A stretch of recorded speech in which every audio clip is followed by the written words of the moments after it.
The day after prom, I broke up with Khloe Davis in front of the entire senior class. She just scoffed. Is this because I had the first dance with Ethan Vance last night instead of you? The whole class started whispering, everyone convinced I was being petty and throwing a tantrum. No one knew that last night I'd overheard her telling Ethan, Liam, he's just a useful backup plan. I quietly changed my top college choice from Duke to MIT, putting 1,000 miles between us. 3 years later, at our first college reunion, she asked me with tears in her eyes why I had been so cruel back then. I swirled the whiskey in my glass and smiled. Funny story, the night you danced with Ethan, I won $5 million in the lottery. The air in the gym on prom night was thick and sticky. The champagne tower, definitely just sparkling cider, refracted the fractured light from the disco ball, making everything glitter and blur. The music was a physical force, pounding through the floor as teenagers in ill-fitting dresses and rented tuxes packed the dance floor, burning through the last few hours of their high school lives. Liam Miller stood in the shadows of the bleachers, the ice in his plastic cup of orange soda long since melted. His eyes were glued to the radiant figure across the room. Khloe Davis. She looked incredible tonight. Her blush-pink strapless dress highlighted the long, graceful line of her neck and her flawless skin. She was tilting her head back, laughing at something Ethan Vance had said, her eyes sparkling with a familiar, yet distant, brilliance. Ethan Vance. He was the king of their school, from a wealthy family, handsome, captain of the basketball team, the protagonist in every girl's diary. The student council president was on the makeshift stage, shouting into the microphone. And now, for the moment you've all been waiting for, kicking off the night with our ceremonial first dance. Please welcome your prom king and queen, Ethan Vance and Khloe Davis. A wave of applause and whistles crashed through the gym. A single spotlight found them instantly. Ethan gave a mock bow, a perfect gentleman's invitation. Khloe's cheeks flushed, a mixture of feigned shyness and undeniable pride at being the center of attention. She placed her hand gently in his. The DJ switched the track to a slow, dreamy waltz. They glided to the center of the floor, a picture-perfect couple. To everyone, it was the most natural thing in the world. The king and the queen, of course. So what did that make Liam? The loyal knight standing guard. No, in most people's eyes, he was probably just the guy who held the reins of the white horse, a glorified stable hand. After all, everyone knew Liam Miller had been trailing after Khloe Davis since they were in kindergarten. For more than a decade, he was at her beck and call. When she was thirsty, he brought her water. When she was hungry, he bought her lunch. When a couple of townies cornered her behind the bleachers, he was the one who grabbed a loose piece of lumber and charged in, earning a faint scar that was still visible on his temple. Everyone said Liam was pathologically in love with Khloe. He believed it, too, until half an hour ago. The heat and the noise of the dance had started to get to him, so he'd headed for the small storage room behind the stage where they were keeping the extra drinks, hoping for a moment of quiet. As he reached the half-open door, the voices from inside stopped him cold. It was Khloe, her tone a casual, dismissive purr. Oh, please. Liam, he's just a useful backup plan. If he wasn't so completely devoted, willing to run errands and get into fights for me all these years, who would have the patience to deal with him? The other voice belonged to Ethan, laced with amusement. I don't know, he seems pretty crazy about you. You basically have a long-term meal ticket and a free bodyguard rolled into one. Whatever, he's happy to do it. Anyway, once college applications are in, it's pretty much over. I can't exactly bring that kind of baggage with me to campus, can I? So embarrassing. Liam didn't hear what they said after that. A roar filled his ears like 1,000 angry hornets. Backup plan, baggage, happy to do it. The words played on a loop, dripping with a cold mockery that took the fierce, unwavering devotion of his entire youth, flash froze it, and then shattered it into a million pieces. He stood there, motionless. Condensation from his cup trickled down his fingers, a cold trail that seemed to run straight to his heart. All this time, he thought he was writing a love story. He just found out he was the punchline to a joke he wasn't even in on. He looked out at the dance floor, at the perfect arc of Khloe's dress as she spun. It was beautiful, but now it looked like the edge of a poisoned blade, twisting in the last of his affection. He turned around and walked away, leaving the noise and the sticky, sweet air behind him. The next day in homeroom, the post-SATs, pre-graduation restlessness was a tangible thing. The mountains of textbooks were gone, replaced by yearbooks being passed around and the sound of carefree chatter. Sunlight streamed through the tall windows, illuminating dust motes dancing in the air. That was when Liam walked over to Khloe's desk. He stopped, his shadow falling long across her desk in the morning light. His voice was quiet, but it cut through the noise of the classroom with surgical precision. "Khloe, we're done." Silence felt like a guillotine. Every head turned, a mix of shock, confusion, and the hungry excitement of unfolding drama. Khloe had been showing her friend different nail polish swatches for their summer trip. She looked up, startled at first, then her lips curved into a smirk that was part annoyance, part I knew it. She put the swatches down, leaned back in her chair, and adopted a tone one might use with a pouting child. "Liam, are you serious right now? Is this because I had the first dance with Ethan last night instead of you?" The classroom erupted in hushed whispers. "See, I knew that was it. Seriously? He's that insecure. Khloe should have known better, though. He's so sensitive about Ethan. Sucker's gonna suck." Everyone assumed this was just the culmination of Liam's long-simmering jealousy and possessive outburst.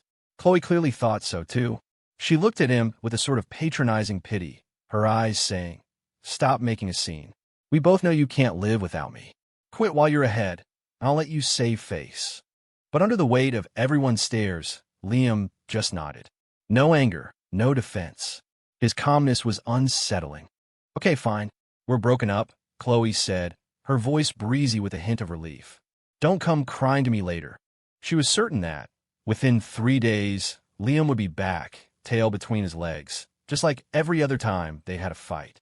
A habit of a dozen years isn't broken overnight.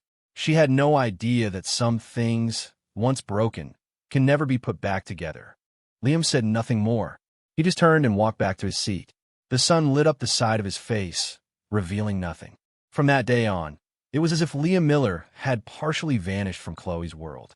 Only partially, because he was still physically present.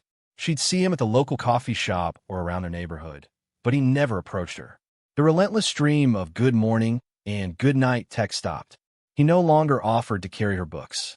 When she had cramps, he no longer showed up with a hot water bottle and her favorite tea.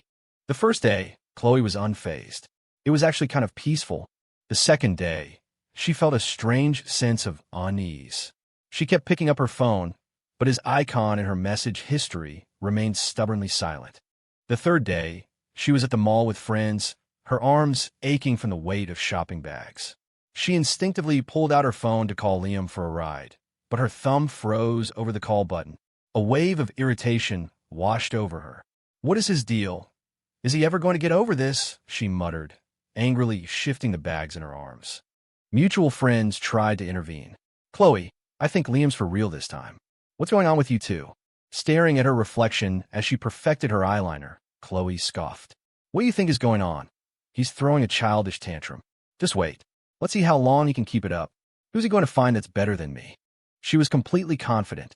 She even subtly pumped Ethan for information and learned that Liam hadn't confronted him, which only solidified her belief that this was all just a ploy for attention. She waited patiently for him to break, to come crawling back. She waited through the senior class trip to the lake. During the trip, Liam participated in all the group activities, but his gaze never lingered on her. She deliberately laughed and flirted loudly with other guys, but he was busy horsing around with his own friends on the jet skis, their laughter echoing across the water, bright and carefree. Her certainty began to melt away, revealing the jagged edges of anxiety. She waited until the day the college acceptance letters came out. Her scores were good, right where she'd projected, and she got in her dream school, a top-tier university in the South, Duke. She breathed a sigh of relief, her first instinct to call Liam to share the news and maybe offer him an olive branch. She dialed his number. The call went straight to a cold, robotic voice. "The person you're calling is not available at this time." She frowned and dialed again. Same result. She switched to iMessage, found her old chat, and typed, "I got into Duke. How did you do?" The message sent. Then, a moment later, a small, red notification appeared beneath it. Message failed to send. Khloe stared at the words, her pupils constricting. A chill shot down her fingers. He blocked her. A bizarre, sharp panic seized her heart. How could it? How dare he? Refusing to believe it, she grabbed her friend's phone and dialed his number. This time it rang.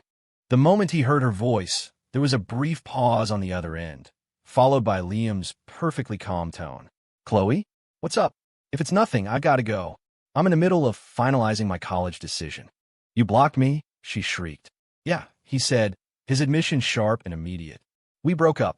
No reason to stay in touch. Liam, I wish you the best. And before she could respond, the line went dead. The beeping of the disconnected call hammered against her heart. Khloe stood frozen, her friend's phone still pressed to her ear, the color draining from her face. A feeling of being completely out of control, a feeling she had never experienced before, washed over her. Was it possible that Liam really didn't want her anymore? The thought made her shiver. On the afternoon of the National Decision Day deadline, Khloe practically sprinted to the school's computer lab. She frantically scanned the crowded room for his familiar figure. She had to know where he was going. This had to be a bluff. He was definitely going to Duke. He was going to follow her. He loved her that much. She found him just as he was walking out, holding the printed confirmation of his submission. Khloe rushed forward and grabbed his arm, her breathing ragged. Liam, what did you commit? Tell me. Where are you going?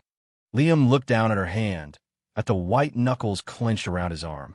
Slowly, deliberately, he pried her fingers off. His movements weren't rough, but they were imbued with an unshakable finality. He met her gaze, his eyes as calm and deep as still water, without a single ripple of emotion. Where I'm going, he said softly, really has nothing to do with you anymore. He stepped around her and walked away. Khloe, unwilling to accept it, spun around and screamed at his retreating back, her voice cracking with a sob she didn't know was coming. Liam, you bastard.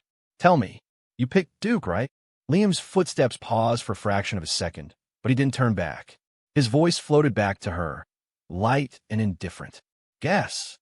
And then he was gone, disappearing around the corner of the stairwell. Khloe felt as if all her strength had been ripped out of her. She slid down the wall, the noise of the hallway fading into a dull roar. For the first time, she felt a bone-deep chill as she realized the shadow that had followed her for over a decade was well and truly gone. The acceptance letters and college sweatshirts started appearing on social media. The class group chat was on fire, with everyone announcing their future schools. Khloe had her Duke acceptance letter, but the official seal and congratulatory text brought her none of the joy she had expected. She stared at her phone, compulsively refreshing the group chat, searching for any mention of Liam's name. Then someone posted it. Holy SD, you guys are not going to believe this. Liam Miller is going to MIT. The chat went dead silent. A few seconds later, it exploded. Mitt, are you kidding me? Did he even have the grades for that? It's real. You can look it up on the official portal. I screenshotted it. My God, didn't he always say he was going to Duke with Khloe? Damn, talk about keeping a secret. One's in the South, the other's in the Northeast. That's like a permanent breakup. Khloe saw the message, saw the attached screenshot confirming his enrollment at the Massachusetts Institute of Technology. Her phone slipped from her hand and hit the floor with a sharp crack, the screen shattering like her entire world had just done. Mitt? He changed his application. He had hidden it from everyone, from North Carolina to Massachusetts. 1,000 miles. He wasn't bluffing. He wasn't throwing a tantrum. He was, with cold, calculated precision, surgically removing himself from her life. So much for a shared future. This was goodbye, forever. So that's what his final guess had meant. Khloe slowly sank to the floor, hugging her knees. Tears, hot and heavy, splattered onto the cold tile, but she couldn't make a sound. 4 years of college flew by. For Liam, those 4 years were a rebirth. At MIT, surrounded by brilliant minds, he shed the high school label of the lovesick puppy and threw himself into his studies and a world of new opportunities. He buried himself in research, joined clubs, co-founded a tech startup with friends. His life was busy, challenging, and fulfilling. Occasionally, late at night, the image of a girl in a blush pink dress would surface in his memory, but the sharp pain was gone, replaced by the faded, dreamlike quality of a past life. He dated, broke up, and lived a full life. The intense emotions of his teenage years have been worn smooth by time. For Khloe, those 4 years felt much longer. She was still beautiful and popular at Duke, pursued by many guys. She tried dating the student body president, a very accomplished guy, but found herself constantly, subconsciously comparing him to Liam. The relationships always fizzled out. She grew quieter, more prone to getting lost in memories of a boy who would always be there to hold an umbrella for her, no matter the storm. Sometimes, she would pull up Liam's old, deactivated social media profiles and just stare at the blank pages. As proud as she was, she never worked up the courage to find and add his new accounts. Time ticked on, leading them inevitably to their first post-college high school reunion. It was held in a private room at an upscale downtown hotel. Liam hadn't planned on going, but the class president had called him several times, insisting that everyone was asking for him. He thought about it and agreed. It was time to put a definitive end to that chapter. He arrived a little late. The room was already buzzing with conversation. His entrance caused a minor stir. The awkward teenager was gone. In his place was a tall, confident man in a well-tailored blazer, his eyes sharp and self-assured. He carried himself with the quiet intensity of someone who had navigated the pressures of a top university and the challenges of building a business from the ground up. "Liam, over here," one of his old friends shouted. He smiled, making his way over, exchanging greetings. His eyes swept the room and landed on Khloe, sitting in a corner. She was still beautiful, perfectly made up, but a shadow of melancholy hung about her. The old arrogance was gone. When her eyes met his, she looked away quickly, a flicker of panic in their depths. After a few rounds of drinks, the atmosphere grew boisterous with the usual reunion cocktail of reminiscing, bragging, and complaining about adult life. Khloe had been drinking steadily, her cheeks flushed. She kept her head down, her fingers clenched around her wine glass as if trying to build up courage. Finally, during a lull in the conversation, she looked up, her gaze locking onto Liam from across the room. "Liam," her voice was sharp, cutting through the pleasant buzz. The room went quiet. All eyes swiveled between the two of them, hungry for the drama that had been brewing for years. The final confrontation. Khloe pushed her chair back and walked unsteadily towards him. Her eyes were red-rimmed, and her voice was thick with suppressed sobs and years of resentment. "Liam, you have to tell me. Why? Why were you so cruel back then? Just because I danced with Ethan? Did our entire history mean so little to you? You just broke up with me, disappeared, and didn't even give me a chance to explain." For years of hurt, confusion, and wounded pride erupted all at once. Tears streamed down her face, ruining her meticulous makeup. Everyone held their breath, watching Liam. The smile on Liam's face slowly faded. He looked at her, at the girl he once would have done anything for, the girl who had shattered his heart without a second thought. He gently swirled the amber liquid in his glass, the light from the chandelier dancing in the whiskey. He didn't answer right away. The room was so quiet you could hear the hum of the air conditioning. After a few seconds, he looked up, a faint, almost lazy smile touching his lips. He looked directly at Khloe, his voice clear and steady. "Funny story," he paused, enjoying the way Khloe, and indeed the entire room, leaned in imperceptibly. "The night you danced with Ethan, I won $5 million in the lottery." Puffed, cough, cough, cough. Someone at a nearby table choked on their drink, spraying soda across the table. Liam's best friend's jaw dropped. The class president's chopsticks clattered onto his plate. The entire room was frozen, a tableau of stunned, disbelieving faces. $5 million. The color drained from Khloe's face, leaving it a ghostly white. She swayed on her feet, looking like she might collapse. Her tear-filled eyes widened in shock, then confusion, and finally, a wave of unbearable, crushing humiliation.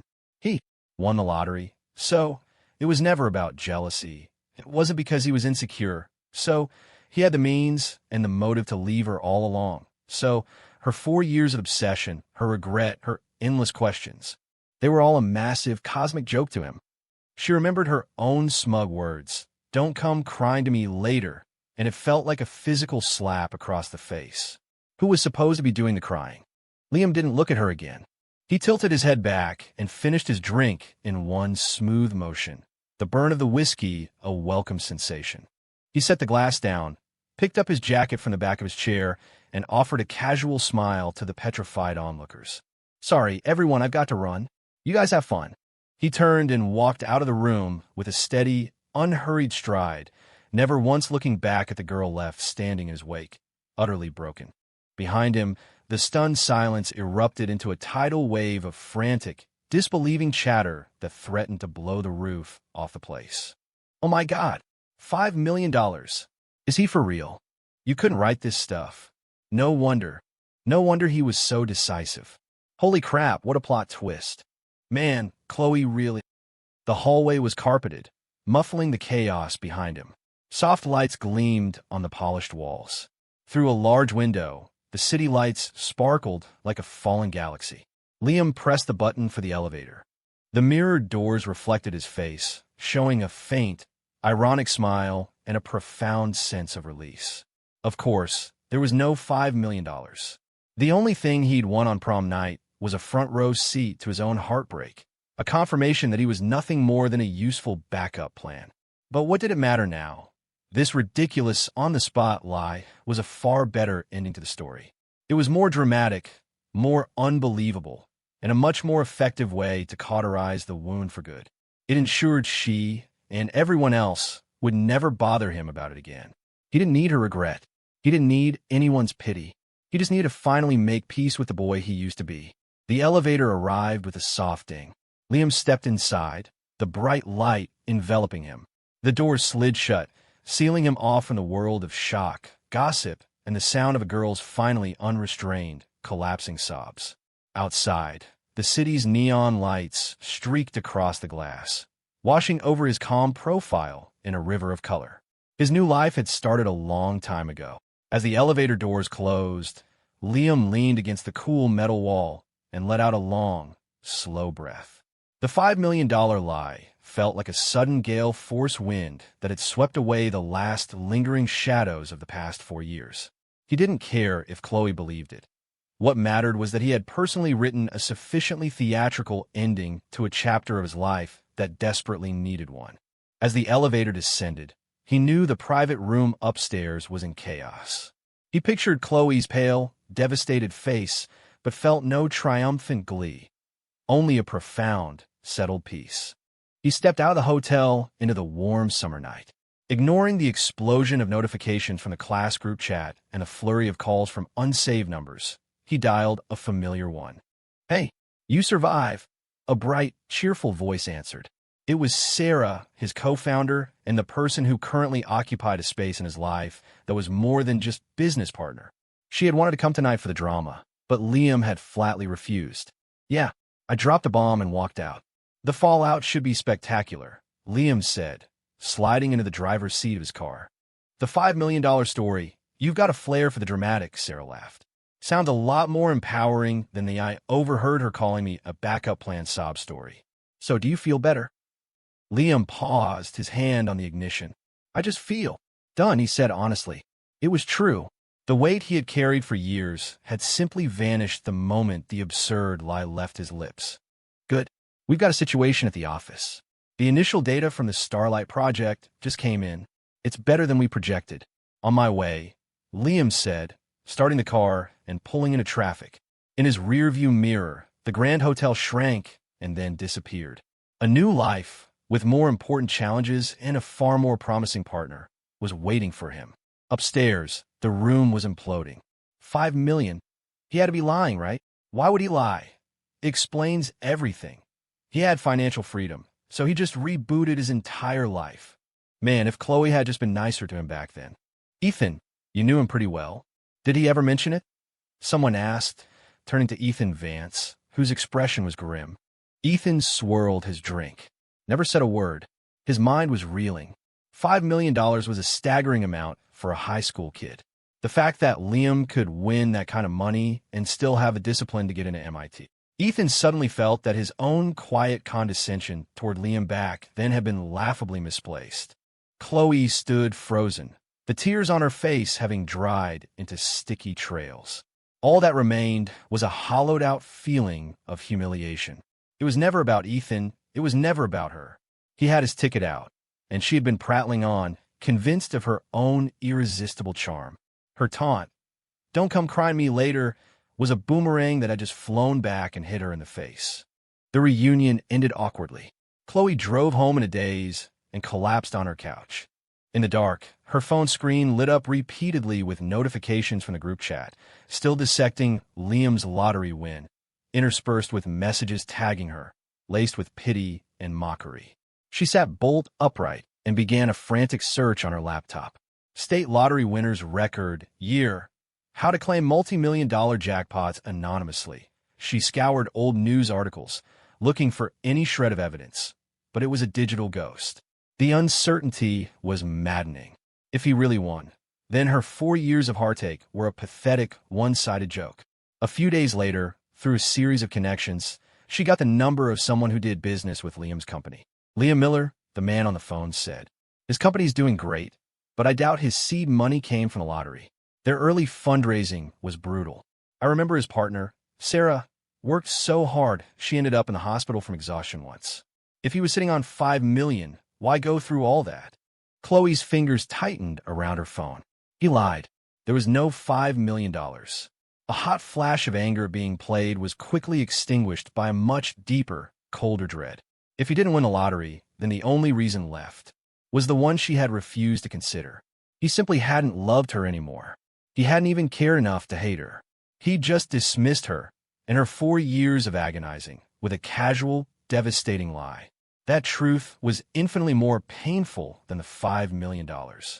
Meanwhile, Liam's startup, Cloudsphere Analytics, was preparing for its series of funding pitch. Their flagship AI model, Starlight, was generating major buzz. He and Sarah were practically living at the office.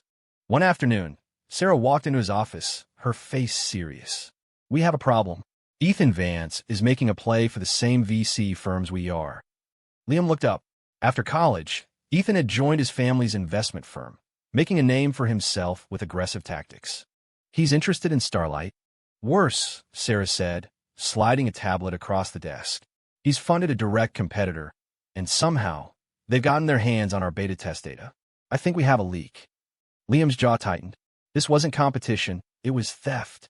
"On top of that," Sarah continued, "I'm hearing he's been spreading rumors to investors.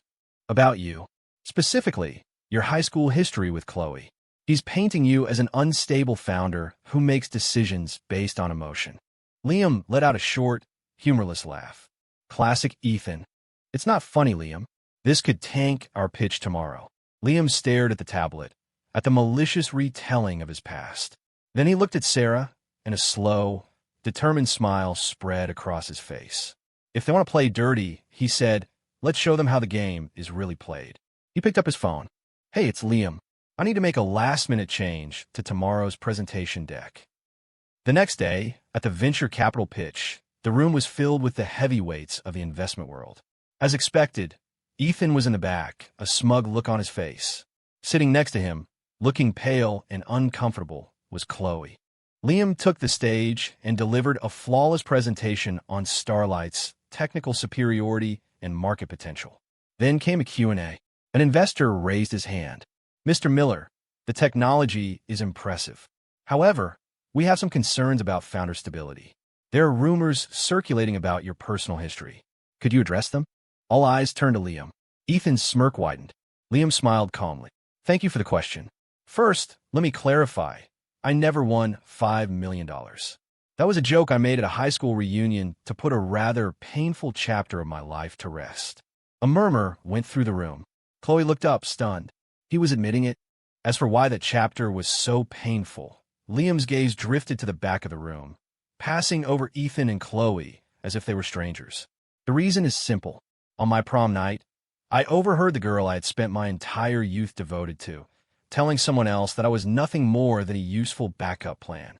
The room was utterly silent, captivated by the raw, unexpected honesty. "In that moment," he continued, his voice steady and strong, "I realized my loyalty had been mistaken for weakness. I learned 2 things that night. First, never let your self-worth be defined by someone else's opinion. And second, And more importantly, his eyes scanned the faces of the investors, his tone shifting from personal reflection to powerful conviction. The greatest investment you can ever make is in yourself. I didn't get into MIT because of a lottery ticket. I built Cloudsphere with my partners, not with inherited wealth, but with sleepless nights, relentless work, and an absolute belief in the value of what we were creating. The person standing before you today is not a heartbroken teenager, but a founder who turned the harshest lesson of his life into his greatest motivation. You're not investing in high school gossip. You are investing in resilience. You are investing in a team that has proven it can turn adversity into an asset. You are investing in Starlight. When he finished, there was a beat of silence, and then the room erupted in applause. His candor and strength had completely neutralized Ethan's petty smear campaign, making it look childish by comparison. After the pitch, Liam and Sarah were surrounded by interested investors. Ethan stormed out, and Khloe slipped away, only to be met at the door by Sarah. "Khloe," Sarah said, her voice not unkind. "He's moved on. You should too." Khloe looked at the confident, brilliant woman who stood as Liam's equal and then thought of her own stagnant, regret-filled years. She had nothing to say. She turned and fled. A month later, Cloudsphere Analytics closed a record-breaking series of funding round. Ethan's pet project was mired in a data theft scandal, costing his firm millions. After the celebratory dinner, Liam and Sarah walked along the riverfront. "You know," Sarah teased, bumping his shoulder, "we should probably send Ethan and Khloe a thank you card. Your backup plan speech is what sealed the deal for half those investors." Liam laughed and took her hand. "It's all in the past." And it was the pain, the anger, the boy he used to be. They were all just parts of a story that had led him here. The drama that began after a high school dance had finally, mercifully, reached its end.